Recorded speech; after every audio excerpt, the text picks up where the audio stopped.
Welcome to ZEEM TV Online. I'm your host, Charlottw, and today we have a special episode in celebration of World Radio Day. Joining us is the editor of ZEEM TV to shed light on the crucial role of radio and the need for media plurality in line with the Constitution of Zimbabwe's provisions on access to information.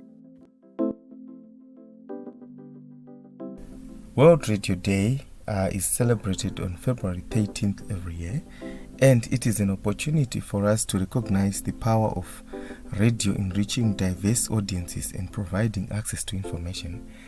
It's also a day to honor the role of radio in promoting dialogue, cultural expression, and freedom of information.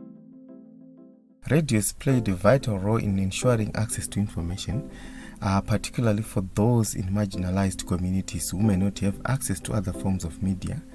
It has served as a lifeline, providing knowledge, education, and awareness on various topics, including health, education, agriculture, human rights, and generally the Constitution itself.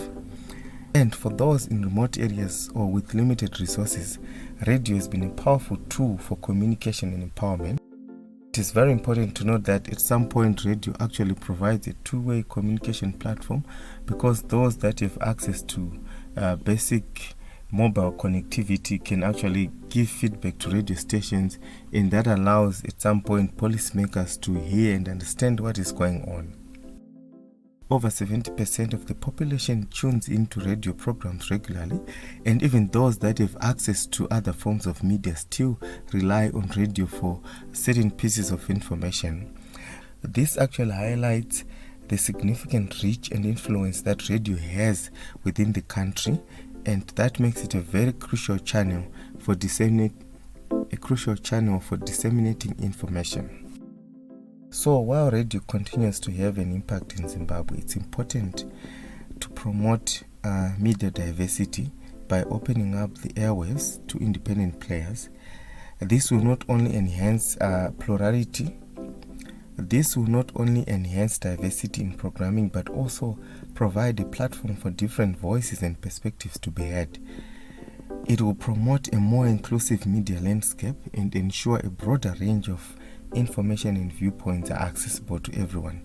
Remember that recently, in the past 10 years, we have had an increase in the number of radios that have been licensed. But if you look at the ownership, a lot of them are owned by people who are close to the government, which really defeats the whole purpose. So our prayer and hope is that we have more and more independent players being registered and allowed to open up their radios, especially community radios, because they really play a very important role. They disseminate information that is community-centered. You're listening to a podcast on ZEEM TV Online. Together, let's make the Constitution of Zimbabwe a living document.